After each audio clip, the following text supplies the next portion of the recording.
Google just leaked its secret weapon against the AI compute crunch, and it has a very cold code name: Frozen.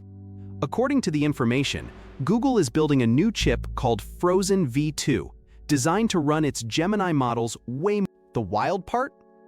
It literally bakes parts of Gemini's brain, its actual architecture, straight into the silicon. Normal chips stay flexible, so they can run almost anything. Frozen throws that out and hardwires the model right in. That trade-off is the whole point. You lose flexibility, but you get a massive jump in speed and power savings. Google's engineers think it could serve 6 to 10 times more tokens per unit of power than their newest TPU. 6 to 10 times. That's the gap between AI that quietly bleeds cash and AI that can actually scale. Why now? Google is drowning in its own success. Internal compute is so tight, it's turning away cloud customers.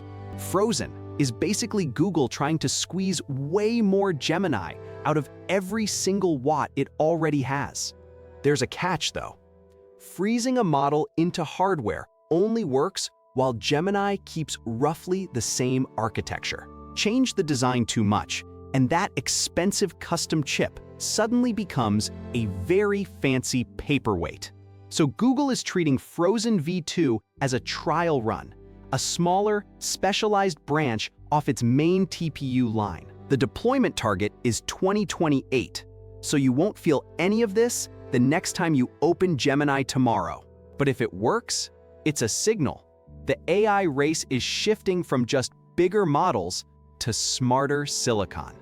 And the less power these things burn, the cheaper and faster the AI in your pocket gets.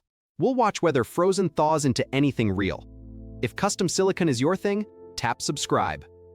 I'm the Tech Bard, and keeping it honest, this one's AI made with human guidance and QC. So if something felt off, tell us in the comments.